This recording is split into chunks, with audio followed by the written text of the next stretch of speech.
जर तुम्हीही प्रेग्नेंट असाल तर स्वतःची तुलना इतर कोणाशी करू नका. प्रत्येक आईचा प्रवास हा वेगळा असतो. थोडा आराम करा, भरपूर पाणी प्या, पौष्टिक आहार घ्या, डॉक्टरांचा सल्ला पाळा आणि सर्वात महत्त्वाचं स्वतःवर प्रेम करा. तुमचं शरीर एका नव्या जीवाला जन्म देण्यासाठी दिवस-रात्र मेहनत करत आहे. तुम्ही खूप मजबूत आई आहात आणि बनणार आहात. तर मग या सुंदर अशा विचाराने माझी मॉर्निंग झाली. तर hello friends and hello YouTube family, welcome back to my channel. माझं नाव आहे नेहा आणि मी आता सेकंड ट्रायमेस्टरमध्ये प्रेग्नेंट आहे.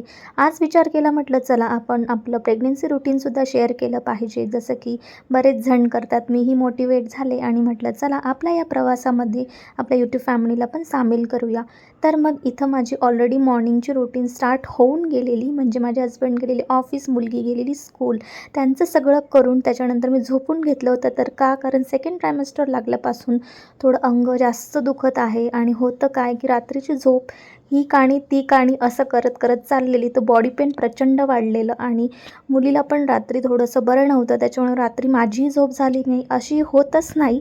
पण आता असं झालेलं की सेकंड ट्रायमेस्टरचं माझं 6 मंथ चाललं आहे. त्याच्यामुळे होतं असं की थर्ड ट्रायमेस्टरची सुरुवात होण्यासाठी माझं शरीर मला प्रिपेअर करतं आहे की काय, असं वाटायला लागलं आहे. झोप तर पुरेशी होतच नाही आहे, कारण का सतत वॉशरूमला जात असते. त्याच्यामुळे वॉशरूम आली म्हटलं झोप उघडते, पुन्हा लवकर लागत नाही झोप.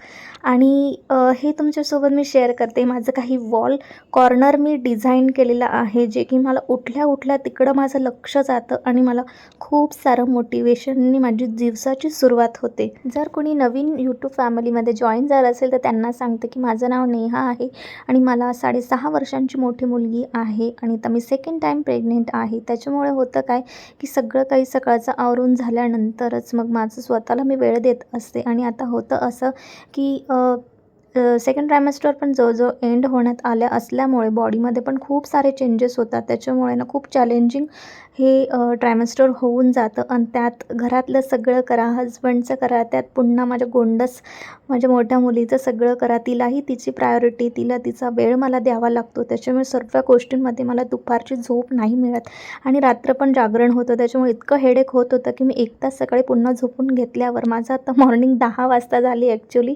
आणि त्याच्यानंतर मग आपलं डेली रुटीन जे असतं ते तर चालूच असतं. तर मग चला आजचा रुटीन मी तुमच्यासोबत शेअर करते. आय होप तुम्हाला हा व्हिडिओ रिलेट करेल किंवा आवडेल.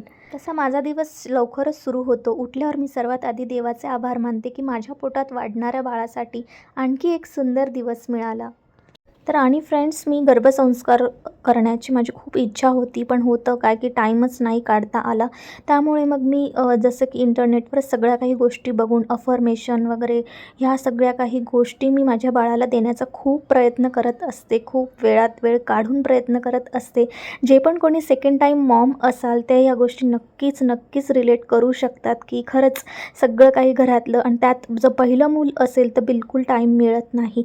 तुम्ही इथं बघू शकतात मी बऱ्यापैकी ह्या सेकंड प्रेग्नन्सीमध्ये ना खूप काही ॲक्टिव्ह म्हणजे तसं तर ॲक्टिव्ह नाही आहे मी, पण राहण्याचा प्रयत्न करते हे या वेने, जे की आता खूप साऱ्या गोष्टी आपल्याला कळत आहेत की इंटरनेटमुळेच. खरंच पहिल्या प्रेग्नन्सीला मला एवढं काही माहीत नव्हतं, म्हणून मी आता खूप काही गोष्टी नवीन शिकते आणि तुमच्यासोबत देखील शेअर करण्याचा प्रयत्न करते. प्रेग्नन्सीमध्ये ना अंघोळ करणंसुद्धा इतकं टास्क होऊन जातं आणि त्यात जर हेअर वॉश असला तर अजून कंटाळा येतो. पण म्हटलं चला आज हेअर वॉश करूया. आणि हेअर वॉश केल्यानंतर मी तर बऱ्यापैकी केस टॉवेलने किंवा गॅलरीत वाळवून घेतलेले थोड्याफार उन्हामध्ये आणि त्याच्यानंतर मग हलका ड्रायर वापरला. हा ड्रायर ना मी गेल्या 3 वर्षापासून यूज करते, कारण माझ्या मुलीला इन्स्टंट सर्दी होऊन जाते. त्याच्यामुळे ड्रायर वापरणं मी प्रेफर करते. त्याच्यात पण 3 मोड असल्यामुळे ना माइल्डवर करते, जेणेकरून केसांनाही नुकसान होत नाही.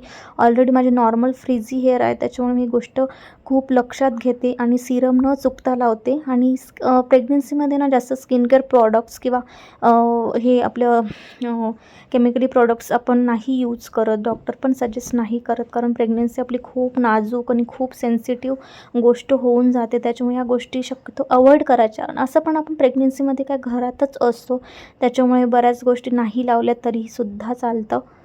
आणि यूट्यूबवरमध्ये ना मला स्किन वगैरे या गोष्टींशी ना मला उर्मिला निंबाळकर यांचे व्हिडिओज खूप आवडतात आणि जसेही त्यांचे व्हिडिओज मी बघायला लागले तेव्हापासून मी माझ्या मनाने स्किन केअरचे प्रोडक्ट्स घेणं टाळते. आणि हे सुद्धा मी माझ्या डॉक्टरांच्या रेकमेंडेशननेच मॉइश्चरायझर घेतलं आहे, कारण प्रेग्नन्सी आहे रिस्क घेता येणार नाही, कारण आपलं शरीर ऑलरेडी सेन्सिटिव्ह असतं. त्याच्यामुळे ना मी एक बॉटल वॉशरूममध्ये ठेवते. आंघोळ झाल्यावर आपण जसं आपलं ओलं ओलं अंग असतं ना पुसून घ्यायचं, त्याच्यानंतर जर आपण बॉडी लोशन वगैरे किंवा मॉइश्चरायझर लावलं ना तर ते इतकं क्विकली ॲब्झॉर्ब होतं आणि आपली स्किन तेव्हा खूप छान मऊसूत झालेली असते वॉर्म वॉटरमुळे. तर मी तेव्हा लावणं प्रेफर करते आणि दिवसातून एकदा तरी असं हे हेड डाऊन करून मग हेअर कोंब करते, जेणेकरून आपलं रक्ताभिसरण आणि वेन्सला रक्त छानरित्या पुरवठा होतं. प्रेग्नेन्सीमध्ये हा काय आजार नाही आहे, त्याच्यामुळे ना तुम्ही व्यवस्थित रोजचं आपलं स्किन केअर नीट छान फॉलो केलं, छान आता मॅटर्निटी किंवा प्रेग्नेन्सी ड्रेसेस पण इतके सुंदर मिळतात की आपण आपला जो प्रेग्नेन्सीचा जर्नी आहे तो सुद्धा आपण खूप सुंदर पॉझिटिव्ह आणि खूप छान असा कलरफुल बनवू शकतो. तर इथं मी माझं हेअर कोम करून झालं आहे. सिरममुळे ना इन्स्टंट क्विकली छान असे सॉफ्ट हेअर होतात. जर तुमचं पण हे असेल फ्रिझी हेअर तर हे सिरम मी लॉरियलचं वापरलं आहे.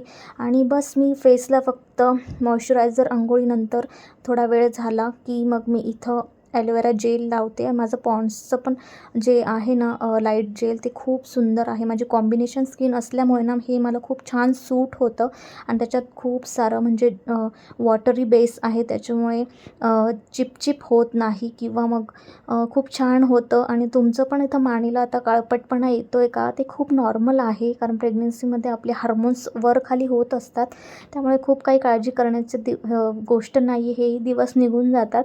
आणि बस त्याच्यानंतर मॉइश्चरायझर लावल्यानंतर कधी मी सनस्क्रीन लावत असते बाहेर जायचं वगैरे असलं की, पण शक्यतो टाळतेच, कारण आता ह्या दिवसात म्हणजे तसं तर लावायलाच पाहिजे रोज, पण मी टाळते कारण गरम पण मला आजकाल खूप होतं. त्याच्यामुळे ना बस मग मी तर मॉइश्चरायझर लावल्यानंतर मग थोडंसं मी आपलं कॉम्पॅक्ट पावडर लावते आणि हलकीशी न्यूड शेडमधली ही लिपस्टिक लावते आणि बस घरात आपलं छान पॉझिटिव्ह वातावरण राहतं. स्वतःला छान वाटतं, मेन म्हणजे आजारी किंवा काय असं फील होत नाही. प्रेग्नन्सी तर ही छान फेज असते. आणि आजकाल मला ब्लश लावायचं खूप छान असं वेड लागलं आहे की थोडंसं ब्लश लावलं नाकाला, थोडं चिक्स बोनला, तर एकदम छान मेकअप केल्यासारखं वाटतं थोडक्यात.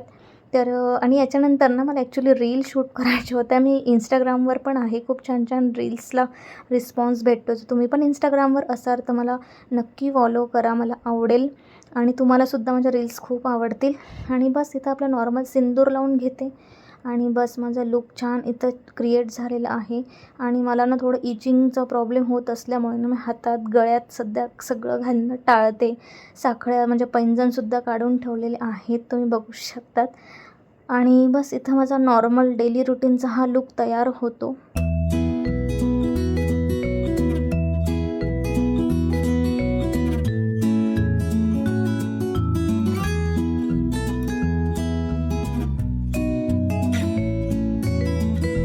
फ्रेंड्स, हा ड्रेस मी स्पेशली मॅटर्निटीसाठी घेतला होता, प्रेग्नेन्सीमध्ये आउटिंगसाठी किंवा डॉक्टर व्हिजिटसाठी. खूप छान मटेरियल आहे, म्हणजे एकदम हलका फुलका आहे आणि त्याचं म्हणजे घेर पण खूप छान आहे. तर तुम्ही शॉर्ट्स जरी आत घातली ना तरी तुम्ही बाहेर इझी टू गो आहे. खूप सुंदर निघाला त्याचं मटेरियल. तर तुम्हाला घ्यायचं असेल तर मी याची लिंक देऊन देणार डिस्क्रिप्शन बॉक्समध्ये.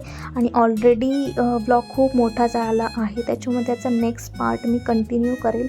तर तोही बघण्यासाठी अजून तुम्ही चॅनलला सबस्क्राईब केलं नसेल तर नक्की करा, लाईक करा, शेअर करा आणि नोटिफिकेशन बेल ऑन करा. Till then have a safe pregnancy आणि भेटूया पुन्हा एका छान अशा व्लॉगमध्ये. Till then bye.